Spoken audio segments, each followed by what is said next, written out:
Hello champions, welcome again on our channel NEET bio science. जैसा कि आपको पता ही है, हमने 12th क्लास का होम साइंस का चैप्टर विभिन्न पोषक तत्व स्टार्ट किया हुआ है। आज उसी में हम प्रोटीन पढ़ रहे थे। प्रोटीन का हमने स्ट्रक्चर और क्लासिफिकेशन यानी वर्गीकरण प्रोटीन का हम कर चुके हैं। आज हम प्रोटीन के फंक्शन करते हैं। फंक्शन में क्या होगा, कार्य ऑफ प्रोटीन, कि प्रोटीन क्या क्या काम करती है, प्रोटीन का हमारे शरीर में क्या क्या यूज है, प्रोटीन क्या करती है, तंतुओं की मुरम्मत करती है, यानी जो टिश्यूज है बॉडी में जो टिश्यू है उनको रिपेयर करने का काम करती है प्रोटीन। जैसे जैसे हम काम करते हैं तो हमारे टिश्यू ब्रेक होते हैं, लेकिन उनकी ब्रेकेज को रिपेयर कौन करता है, वो कौन करता है, प्रोटीन। तो प्रोटीन का फर्स्ट फंक्शन हो गया तंतुओं का निर्माण करना, टिश्यूज की रिपेयर करना।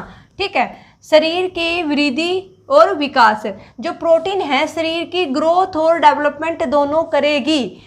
जैसे एक बच्चा होता है और वो धीरे धीरे किशोर होता जाता है तो उसकी प्रोटीन की डिमांड बढ़ती जाती है, क्योंकि क्या होता है, जो प्रोटीन हमारे नाखून हैं, बाल हैं, हमारी हड्डियां हैं, हमारी जो ग्लैंड है यानी हमारे शरीर के अंदर जो ग्रंथियां हैं, सब किससे काम करती हैं, प्रोटीन से। अब जैसे जैसे ग्रोथ होगी तो प्रोटीन की डिमांड भी बढ़ेगी, और प्रोटीन की डिमांड इसीलिए बढ़ती है क्योंकि जो इन चीज़ों की ग्रोथ के लिए हमें क्या चाहिए, प्रोटीन चाहिए। ठीक है, तो प्रोटीन क्या करेगी, शरीर की वृद्धि और विकास यानी शरीर की जो ग्रोथ और डेवलपमेंट दोनों में किसका रोल है, प्रोटीन का। थर्ड, प्रोटीन का अगर फंक्शन देखें, प्रतिरोधी कोशिकाओं का निर्माण करना, यानी बॉडी के अंदर एंटीबॉडी की जो फॉर्मेशन है वो भी कौन करता है, प्रोटीन करता है। एंटीबॉडी क्या है, जब हमारे शरीर में कोई भी एंटीजन चला जाए, आपको मैं सिंपल लैंग्वेज में बता दूं, एंटीजन क्या होगा, कोई भी फॉरेन पार्टिकल। जैसे आजकल कोरोना का टाइम चला हुआ है, जैसे कोरोना क्या है, एक वायरस है।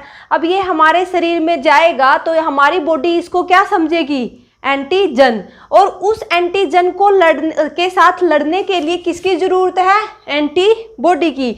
यानी हमारे पास अभी ऐसी कोई टेबलेट या ऐसी कोई दवाई उपलब्ध नहीं हुई जो हमारी बॉडी के अंदर ऐसी एंटीबॉडी बना सके जो कोरोना वायरस जैसे एंटीजन के साथ फाइट कर सके, लड़ सके। ठीक है, तो जो एंटीबॉडी है वो किसकी बनी हुई होती है, प्रोटीन की। जो प्रतिरोधक कोशिकाएं हैं हमारे शरीर के अंदर वो किसकी बनी हुई होती हैं, प्रोटीन की। ठीक है, प्रोटीन हमें ऊर्जा देती है। ऊर्जा मैंने आपको बताया था, 1 ग्राम प्रोटीन से हमें कितनी ऊर्जा मिलती है, 4 कैलोरी ऊर्जा, यानी 4 कैलोरी 4 कैलोरी ऊर्जा हमें प्रोटीन से मिलती है। ये मैं आपको पहले ही बता के आ चुकी हूँ। ठीक है, और प्रोटीन का फंक्शन है एंजाइम और हार्मोन्स का निर्माण करना। अब एंजाइम क्या है, हमारी बॉडी के अंदर जितने भी एंजाइम हैं सब प्रोटीन हैं। जैसे आपने 10th क्लास तक ये पढ़ा होगा, ऑल एंजाइम आर प्रोटीन, कि सभी एंजाइम प्रोटीन हैं। यानी हमारे शरीर के अंदर जितने भी एंजाइम हैं वो सब किससे बनते हैं, प्रोटीन से बनते हैं। कैसे, जैसे ट्रिप्सिन, पेप्सिन और जितने भी एंजाइम बॉडी के अंदर काम करते हैं सब प्रोटीन से मिलकर बने हैं। जैसे कल वाली वीडियो में मैंने आपको बताया था, एक क्लासिफिकेशन थी प्राप्त हुई प्रोटीन यानी ड्राइव्ड प्रोटीन। उसमें हमने क्या लिया था, पेप्टोन और पेप्टाइड। पेप्टोन और पेप्टाइड से ब्रेक होकर अमीनो एसिड बनेंगे और उन अमीनो एसिड से ही हमें प्रोटीन मिलेगी। तो जैसे उस पेप्टोन और पेप्टाइड को ब्रेक करने का काम कौन करता है, पेप्सिन। पेप्सिन क्या है, एक एंजाइम है। ठीक है, तो जो एंजाइम है वो भी किससे मिलकर बना हुआ है, ऑलरेडी प्रोटीन से मिलकर बना हुआ है। हार्मोन्स भी किससे बनते हैं, प्रोटीन से बनते हैं। हार्मोन हार्मोन है हमारे बॉडी की फंक्शनिंग के लिए बहुत इंपॉर्टेंट है। हार्मोन क्या, जैसे इंसुलिन, थायरोक्सिन, जैसे इंसुलिन हार्मोन है बॉडी के अंदर, वो किसको कंट्रोल करता है, शुगर को। आजकल शुगर के पेशेंट बहुत ज़्यादा मिल जाएंगे, तो जो शुगर का लेवल बढ़े ना, इसको कंट्रोल करने का काम कौन करता है, हार्मोन, इंसुलिन हार्मोन करता है। हिंदी में भी इसको इंसुलिन ही बोलेंगे। जो थायरोक्सिन है हमारी बॉडी की ग्रोथ के लिए होता है। ठीक है, तो शुगर को कंट्रोल करने के लिए इंसुलिन है। ये इंसुलिन हार्मोन भी किसका बना हुआ है, प्रोटीन का। तो प्रोटीन का फंक्शन क्या हो गया, एंजाइम और हार्मोन्स का निर्माण भी करती है प्रोटीन। अब जैसे पानी के संतुलन का नियंत्रण, यानी कंट्रोल टू कंट्रोल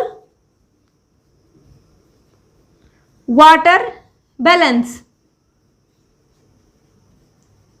जो हमारे शरीर के अंदर वाटर है, पानी का कम होना या ज्यादा होना, उसको भी कौन कंट्रोल करता है? प्रोटीन।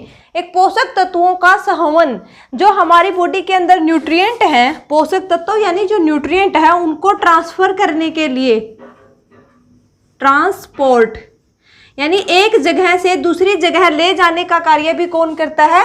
प्रोटीन। जो हमारी कोशिकाएं हैं शरीर में, सबसे छोटी इकाई जो बॉडी की कोशिका या सेल, उनके अंदर जो एक जगह से कोई भी मटेरियल या कोई भी चीज़ दूसरी जगह पर ले जाने का काम कौन करता है?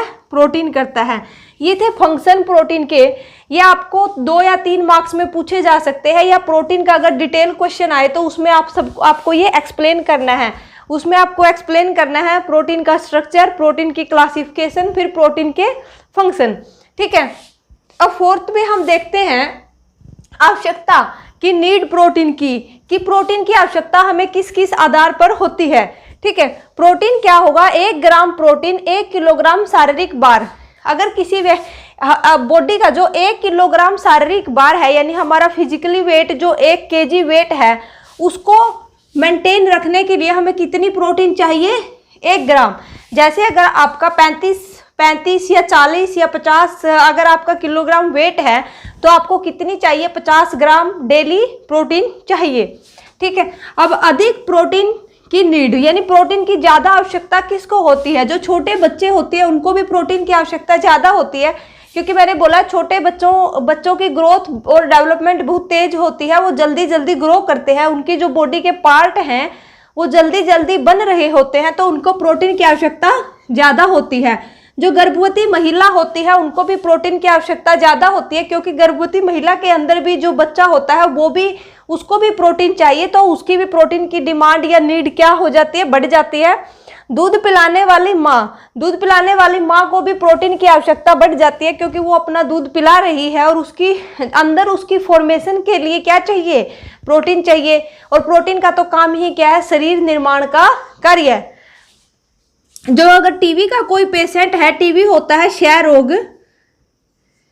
रोग का पेशेंट है, उसकी भी प्रोटीन की आवश्यकता बढ़ जाती है। रक्तहीनता अगर हो जाए शरीर के अंदर, यानी खून की कमी हो जाए, तो वो उसके लिए भी हमें ज़्यादा प्रोटीन लेना पड़ता है, प्रोटीन की आवश्यकता वहाँ भी बढ़ जाती है। और भी बहुत सारी जो बीमारियां हैं उनको कवर करने के लिए, यानी हमारी बॉडी अगर किसी लॉस में जा रही है तो उसको रिकवर करने के लिए हमें किसकी आवश्यकता है? प्रोटीन की आवश्यकता है। ठीक है। जो शरीर का आकार, किसी व्यक्ति के शरीर का आकार भी डिपेंड करेगा कि उसको कितनी प्रोटीन की आवश्यकता है, कितनी प्रोटीन चाहिए। यानी अगर किसी के शरीर का आकार ज़्यादा है, कोई ज़्यादा हट्टा खट्टा लंबा है, तो उसको प्रोटीन ज़्यादा चाहिए, या कोई दुबला पतला है, कम खाता पीता है, तो उसको प्रोटीन कम चाहिए। ठीक है। जैसे खिलाड़ी होते हैं, बहुत सारे गेम ऐसे हैं जिनके अंदर खिलाड़ी इतना वर्क डाउन करते हैं तो उनकी प्रोटीन की आवश्यकता बढ़ जाती है। जो नॉर्मल घर पर रहते हैं उनकी प्रोटीन की आवश्यकता थोड़ी कम होती है। प्रोटीन के पोषक मूल्य, अब इस पर भी डिपेंड करेगा कि हमें कितनी प्रोटीन खानी है। जैसे मैंने आपको प्रोटीन का क्लासिफिकेशन में बताया था, कुछ प्रोटीन होती है वनस्पति प्रोटीन, कुछ होती है पशुजन्य प्रोटीन। जो वनस्पतिक प्रोटीन है वो हमारे लिए थोड़ी कम बेनिफिशियल है, पशुजन्य प्रोटीन ज़्यादा बेनिफिशियल है। अगर हम वनस्पतिक प्रोटीन ले रहे हैं, खा रहे हैं, यानी हम दालें खा रहे हैं, तो हमें थोड़ी ज़्यादा अमाउंट में चाहिए दालें, ताकि प्रोटीन की जो जितनी डिमांड है वो पूरी हो जाए। लेकिन अगर हम मान लो वहीं पर अंडा खा रहे हैं तो शायद हम एक अंडे से ही काम चला लें। जितनी प्रोटीन आप ये लगा लो हमें आधा किलो दाल से मिलेगी एग्जाम्पल के तौर पर, उतनी प्रोटीन हमें एक अंडे से मिल रही है। यानी ये भी डिपेंड करता है कि पोषक वैल्यू किस प्रोटीन की ज़्यादा है, उसके हिसाब से हमें वो लेनी है। पाचन क्षमता और प्रोटीन की जो आवश्यकता है वो इस पर भी डिपेंड करती है कि किसकी पाचन क्षमता कैसी है। हर व्यक्ति की पाचन क्षमता अलग अलग होती है, कोई ज़्यादा खा सकता है, कोई कम खा सकता है, किसी का शरीर ज़्यादा पचा सकता है, ज़्यादा डाइजेशन कर सकता है, किसी का कम कर सकता है। इनके बेस पर भी डिपेंड होता है कि हम प्रोटीन की आवश्यकता एक व्यक्ति को कितनी होगी। अब हम नेक्स्ट देखते हैं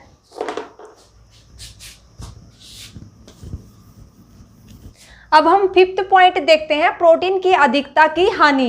यानी आपने ये तो सुना होगा, अधिकता सर्वत्र वर्जित, यानी अधिकता हमेशा हानिकारक होती है, चाहे वो किसी भी चीज़ की हो। तो अगर प्रोटीन की अधिकता हो जाए, प्रोटीन की अधिकता की हानि क्या है? वैसे तो हमारी बॉडी के अंदर प्रोटीन की अधिकता होती नहीं, क्योंकि प्रोटीन क्या है, एक शरीर निर्माण पोषक तत्व है। ये प्रोटीन की आवश्यकता हमारी बॉडी को हर टाइम रहती है, तो प्रोटीन की अधिकता बहुत कम केस में होती है। लेकिन क्या होता है, मान लो किसी को डिजीज है, जैसे किसी को गुर्दे की बीमारी है, गुर्दे की यानी किडनी की अगर किसी को प्रॉब्लम है और वो ज़्यादा प्रोटीन ले रहा है, वो क्या कर रहा है, प्रोटीन ज़्यादा ले रहा है, ज़्यादा प्रोटीन खा रहा है, तो इसका मतलब क्या है, उसकी जो गुर्दा है उसको ज़्यादा काम करना पड़ेगा।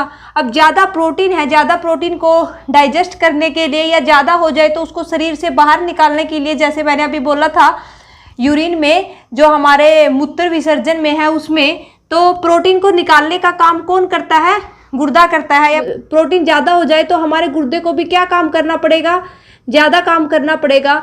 अगर हम ऑलरेडी हमें गुर्दे की बीमारी है और हमारा गुर्दा फिर भी ज़्यादा काम कर रहा है, तो क्या होगा, जो गुर्दे की सेल हैं, जो कोशिका है, वो क्या हो जाएगी, डिस्ट्रॉय हो जाएंगी, खराब हो जाएंगी, और फिर हमारा गुर्दा बिल्कुल भी काम करना बंद कर देगा।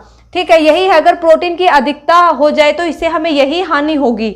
वैसे प्रोटीन की अधिकता होती नहीं, लेकिन किसी बीमारी में अगर हम प्रोटीन ज़्यादा ले रहे हैं तो वो हमारे शरीर को नुकसान दे देती है। प्रोटीन की कमी के कारण, प्रोटीन की कमी हमें किन कारणों से हो सकती है? पहला कारण तो मेन है, जैसे ही सबसे पहले पावर्टी। अगर गरीबी है, गरीब लोग, मैंने आपको बोला था इतनी ज़्यादा प्रोटीन एक क्या है, थोड़ा महंगा सोर्स भी है प्रोटीन, कि हमें जो चीज़ें जिनसे हमें प्रोटीन मिलती है वो थोड़ी महंगी आती है। तो अगर कोई व्यक्ति गरीब है तो वो उतनी प्रोटीन नहीं ले पाता। ठीक है, या दूसरा कारण हो सकता है हमें नॉलेज ही ना हो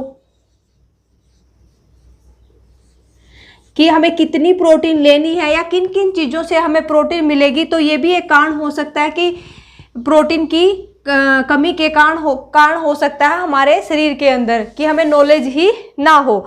फोर्थ तो क्या हो सकता है कि हमारी फूड हैबिट ही, थर्ड हो सकता है कि हमारी फूड हैबिट ही ऐसी हो, फूड हैबिट यानी जो हमारी खाने की आदतें हैं वो भी ऐसी ही हो कि हम उसमें क्या पता कार्बोहाइड्रेट खाए जा रहे हैं और प्रोटीन हम ले ही नहीं रहे। तो ये भी क्या कारण हो सकता है प्रोटीन की कमी का हमारे शरीर के अंदर। अगर प्रोटीन की कमी हमारे शरीर के अंदर हो जाए तो क्या होगा, यही प्रोटीन की कमी से हमारे शरीर पर क्या प्रभाव पड़ेगा, वो होगा हमारा जो शारीरिक विकास है। जैसा जैसा आपने प्रोटीन के कार्य में देखा था, बिल्कुल उसका ये अपोजिट चलेगा, क्योंकि प्रोटीन क्या करती थी, वहाँ हमारे शारीरिक विकास को इंक्रीज करती थी, ग्रोथ और डेवलपमेंट करती थी बॉडी की। लेकिन अगर प्रोटीन की कमी हो जाए तो शारीरिक विकास क्या हो जाएगा, रुक जाएगा, स्टॉप हो जाएगा। ठीक है, जो रोगाणुओं से को दूर करने की क्षमता, वह मैंने आपको बोला था कि जो एंटीबॉडी है या प्रतिरोधक जो कोशिकाएं हैं उनका निर्माण कौन करता है, प्रोटीन करता है।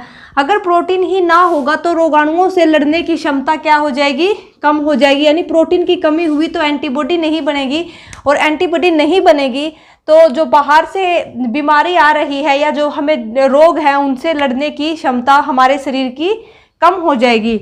स्टोर वाटर इन सेल, मैंने आपको उसके कार्य में बताया था कि प्रोटीन क्या करते हैं, जो वाटर को बैलेंस करती है बॉडी के अंदर, उसको नियंत्रण करके रखती है। तो अगर प्रोटीन की कमी हो जाए तो हमारे सेल के अंदर या तो वाटर बढ़ जाएगा या वाटर कम हो जाएगा। जो हमारी कोशिकाएं हैं, कोशिकाओं के अंदर पानी बढ़ गया या कम हो गया तो भी वो हमारे लिए क्या है, हानिकारक ही है। और प्रोटीन की अगर कमी हो जाए तो व्यक्ति के अंदर क्या हो जाता है, चिड़चिड़ापन आ जाता है और रक्त की कमी हो जाती है। रक्त की कमी मैंने आपको बताया था लास्ट में प्रोटीन में कि जो हीमोग्लोबिन है, हमारे जो रक्त के अंदर हीमोग्लोबिन है, हीमोग्लोबिन के अंदर भी एक गामा ग्लोबिन होती है। गामा ग्लोबिन क्या है, एक प्रोटीन है। या जो मैंने वहाँ एल्ब्यूमिन बताया था आपको अंडे में, वो हमारे रक्त के अंदर भी होती है। मान लो इन्हीं की चीज़ों की कमी हो जाए, इन्हीं प्रोटीन्स की कमी हो जाए तो रक्त की भी क्या हो जाएगी, कमी। इसलिए प्रोटीन का प्रॉपर अमाउंट में लेना वो भी हमारे लिए बहुत ज़रूरी है। अब इसके बाद सिर्फ प्रोटीन से होने वाली डिजीज है, प्रोटीन की कमी से होने वाली डिजीज, वो हम नेक्स्ट वीडियो में देखेंगे। तब तक के लिए आप पढ़ते रहिए। Thank you.